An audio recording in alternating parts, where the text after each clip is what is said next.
Para eso vamos a conversar con el periodista Andrés Almeida, académico y, entre otras cosas más, editor internacional de Interferencia.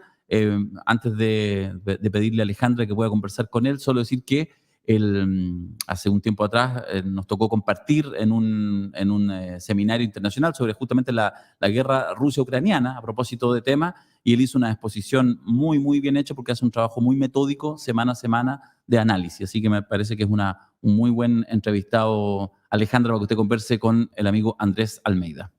Muchas gracias, Andrés. Y sí, sobre todo que nos ayudes con elementos de análisis que no nos dejen entrampados en estas guerras de narrativas que son propias, por supuesto, de la guerra y la política. ¿Cómo estás? Hola, ¿qué tal? Muy bien, gracias. ¿Cómo te va a ti? Andrés, antes de hacerte preguntas más específicas, no sé si nos podrías poner en contexto esto del conflicto. Hay personas analistas, yo escuchaba que decían, esto no comenzó el sábado, sino que es el resultado de un proceso de tensión y provocación del Estado israelí contra el Estado palestino. No sé si nos puedes contar. Sí, claro, esto es un proceso que tiene larga data, ¿no? Y probablemente no tenga una resolución tampoco temprana.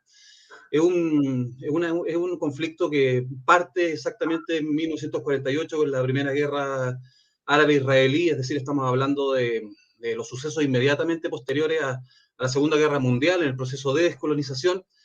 Y la verdad es que incluso tú podrías remitir a antes, ¿no? Hubo actos, incluso terrorismo israelí en contra de los británicos para que aceptaran los británicos la creación de un Estado en Israel. O sea, tiene raíces muy profundas y si tú quieres incluso podrías pensar que en lo que hoy día es Tierra Santa ha sido una zona de disputa histórica donde centenares de pueblos han disputado ese terreno porque es una zona de ruta también, ¿no? Y además de su implicancia religiosa, escatológica. Entonces, tú puedes, si quisieras, podrías hacer el ejercicio de remitir esto incluso antes de la creación de Israel por Moisés, ¿no? O sea, es de muy, muy larga data. Por cierto, yo no sé bien cómo calificar quién tiró la primera piedra, ¿no? En estos conflictos de una data tan larga y con tantos eventos, es difícil calificarlo. Por supuesto, hay hechos que son indudables. La resolución de la ONU, que tenía cierta legitimidad al momento de 1948, sancionaba la creación de dos estados. Y hoy día Israel ha impedido la creación de esos dos estados, ¿no? Entonces, hoy día tú tienes una situación en la cual hay un estado y una especie de territorios ocupados y bajo la autoridad israelí en gran sentido, en todo el sentido de seguridad, policía, frontera, pasaportes, etcétera, y en la cual se ha negado el derecho de la existencia de Palestina como Estado, ¿no? Y eso limita también su existencia como nación, la aprieta. Dicho eso, también es importante también señalar que por el lado de Israel, ¿no? Tú también tienes en ese contexto a un Estado israelí que dice que ha hecho todo esto no porque sean crueles y sádicos con los palestinos, sino porque el Estado de Israel ha estado en crisis, o sea, por lo menos en crisis existencial desde 1948 también. Porque si tú te riges por lo que son las declaraciones de los líderes palestinos, salvo breves periodos en el histórico, siempre la retórica ha sido la eliminación de Israel de la faz de la Claro, tierra, ¿no? Entonces, claro, claro, entonces es difícil. el Sí, reclamo total del territorio por parte de Palestina. claro, y particularmente de Hamas, que jamás, porque ha habido intentos de generar cierta autoridad nacional palestina y negociar, precisamente en Cisjordania. Pero la verdad es que tampoco ha sido muy exitoso, porque si tú te miras aquí, yo quisiera entender el conflicto no como un conflicto entre pueblos, sino también como un conflicto en los cuales los agentes más violentos, los halcones que le dicen, pero parecieran más bien hienas, ¿no? Son los que más se benefician en este caso, y son por lado y lado. Se parecen mucho jamás a Netanyahu, ¿no? Porque tú tienes toda la doctrina de colonización de Cisjordania también a propósito de negar la posibilidad de la existencia de un territorio palestino en la zona en que los palestinos han sido más fraternales, por decirlo de alguna manera, irónica tal vez, con Israel, es decir, aquellos palestinos que más se abren a la negociación, a su vez son castigados con estas políticas de colonización. Entonces, tú tienes por ambos lados halcones, o como por yo prefiero decirles hienas, ¿no? Que asusan estos conflictos y los llevan hacia sus intereses. Entonces estamos en una situación muy difícil porque todos los sectores moderados y más pacifistas han sido derrotados, tanto en Palestina, en los territorios palestinos, como en Israel. Leí esta mañana que hay no pocos analistas bastante serios que sostienen que ha sido Netanyahu que en su momento creó o sustentó incluso económicamente a Hamas. ¿Qué hay de esa posibilidad? Porque en el fondo se retroalimentan, ¿no? A Netanyahu le sirve que haya un enemigo tan cruel que fortalece sus posiciones más militaristas.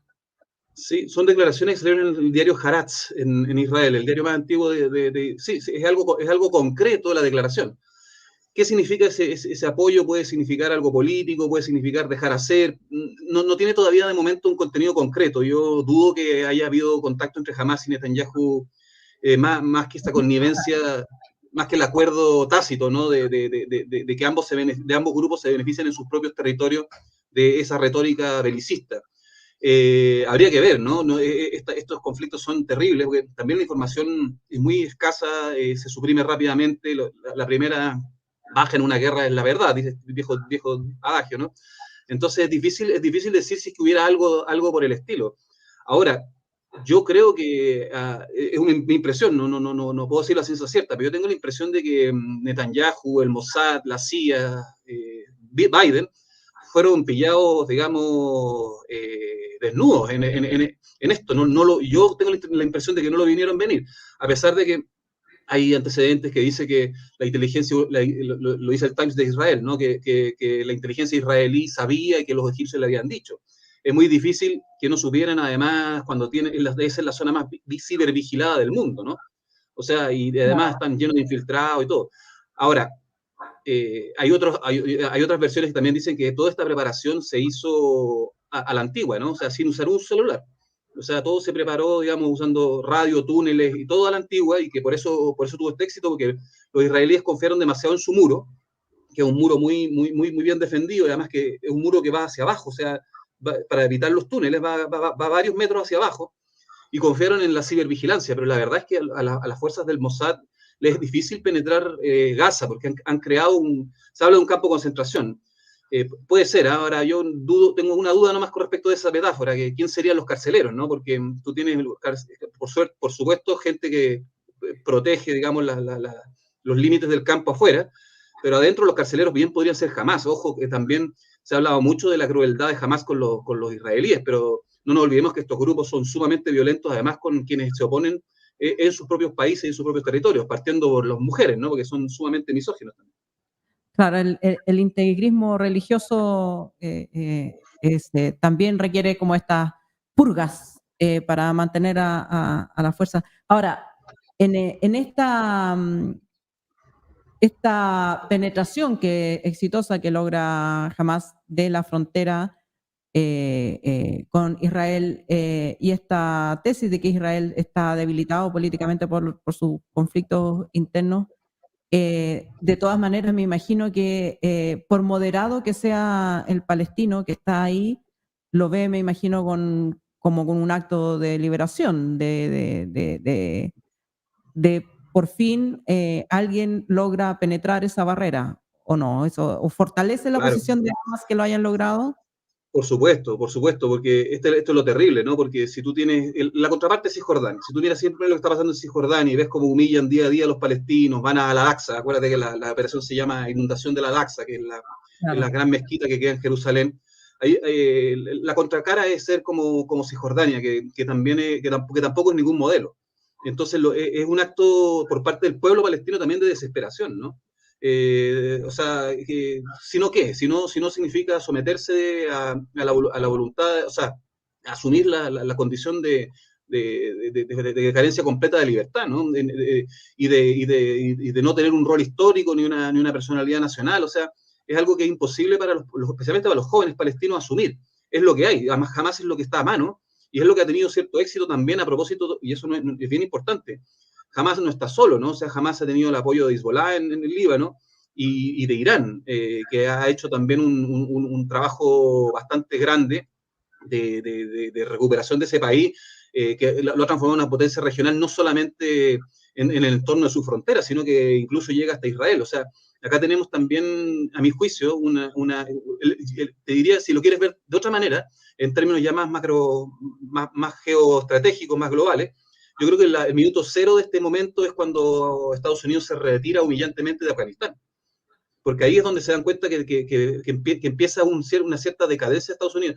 O sea, si tú miras ahora, apareció un análisis en Bloomberg, no me acuerdo el nombre del analista, pero decía, bueno, hoy día tú tienes el continente euroasiático completamente conflictuado desde Ucrania hasta Taiwán, creo que Sullivan decía que era una época inusitada de paz en el Medio Oriente. O sea, tenías problemas en Azerbaiyán, tenías problemas en Georgia, tenías problemas en Armenia, tenías problemas en la India con Pakistán, tenías problemas con Taiwán, tenías problemas en Ucrania, y que estaba tranquilo el Medio Oriente, pero era una tranquilidad falsa, era una tranquilidad basada en la lógica de que ibas a aplastar la moral de los palestinos, pero eso no iba a pasar.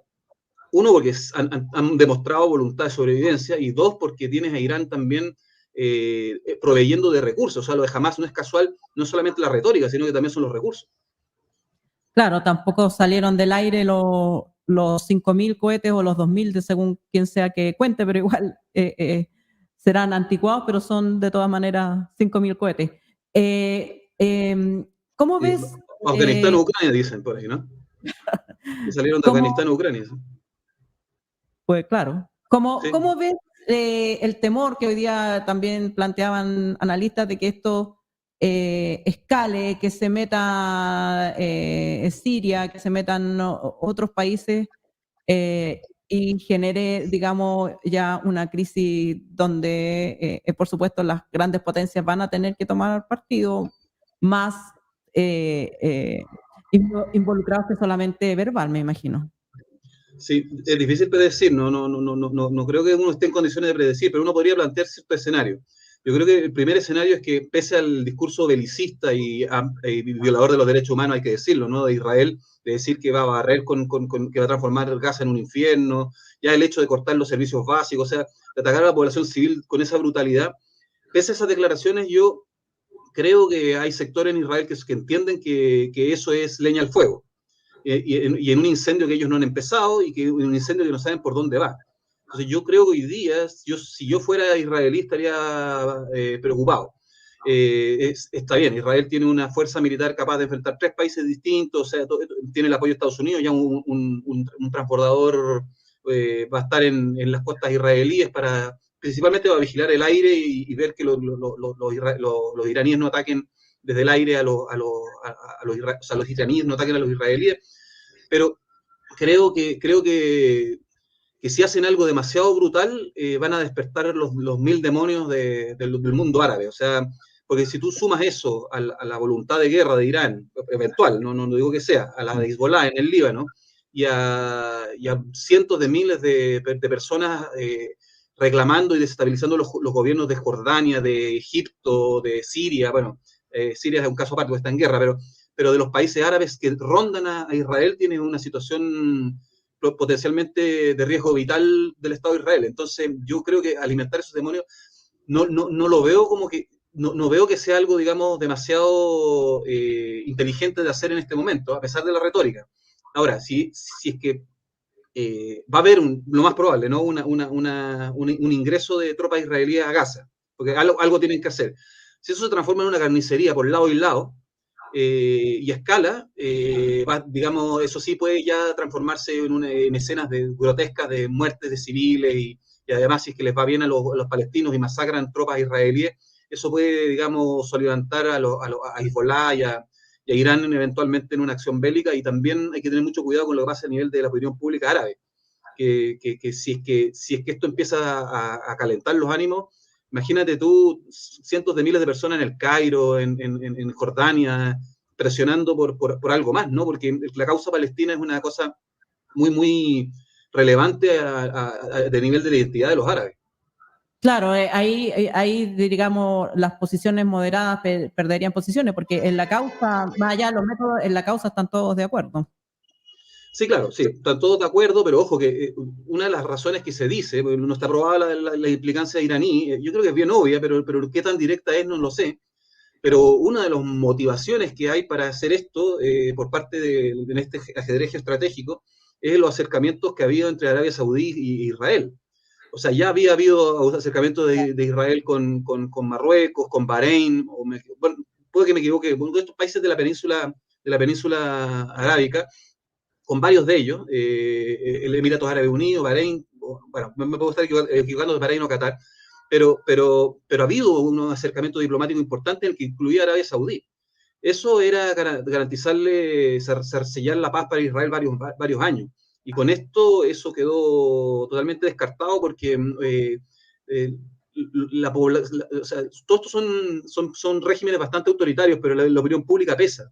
Y es muy difícil, incluso para un sheikh árabe, claro, contradecir la opinión pública de árabes que están, de forma más o menos natural van a estar a favor de la causa palestina de manera intensa, no solamente a nivel de Twitter. Andrés, solo para ir terminando, una última pregunta a propósito de la misma reflexión justamente de la solidaridad del mundo árabe. De hecho, aunque aquí en Chile los medios básicamente lo tienen bloqueado, lo que se informa, o sea, se sigue informando como si la noticia de ayer más intensa fueran ataques o crónicas o qué pasó con tal persona con nombre y apellido, si se encontró, si murió o no, estoy pensando de víctimas israelíes, y se empieza deliberadamente, digamos, a omitir tanto los ataques que hoy en día son fundamentalmente, intensamente y con muchas bajas civiles del lado palestino. Y se omite también, quería centrarme en eso, como en la vasta solidaridad. Recordemos que efectivamente, tal como tú decías, el mundo árabe no es solamente Asia, es el norte de África, es decir, es un vasto mundo, son millones y millones de personas que comparten esa identidad común, por supuesto con elementos diferenciadores. Y ahí lo que probablemente resulta muy intolerante en esa cercanía a ese mundo es lo que uno podría definir, y esa es la pregunta final que te quiero hacer, la idea de apartheid. Se conversa mucho, incluso respecto a temas así como técnicos. La referencia probablemente que tenemos más cerca es el apartheid sudafricano, ya extinto hace 25 o 30 años atrás, pero es una imagen que resuena muy fuerte en el mundo de Occidente.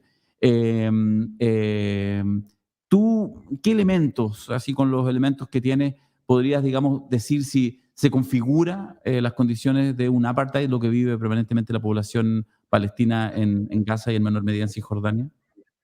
Yo te confieso que no soy un conocedor del tema jurídicamente hablando, ¿eh? O sea, yo sé que existe una serie de condiciones que definen un apartheid, ¿no es cierto? O sea, hay varias cosas. En esa lista hay varias cosas que entran dentro de lo que pasa especialmente en Gaza, ¿no? No necesariamente en Cisjordania, pero dentro de Gaza pareciera que varias de esas cosas están dentro del menú. Y uno de los argumentos principales es decir que aparte es que en Israel existen como 5 o 6 tipos de nacionalidades, entre comillas, ¿no? Tiene israelíes con derechos plenos, salvo en Gaza, que no pueden entrar, y después tiene segunda rango árabes israelíes que viven en Israel, que pueden ingresar por varios lados, pero también tienen restricciones.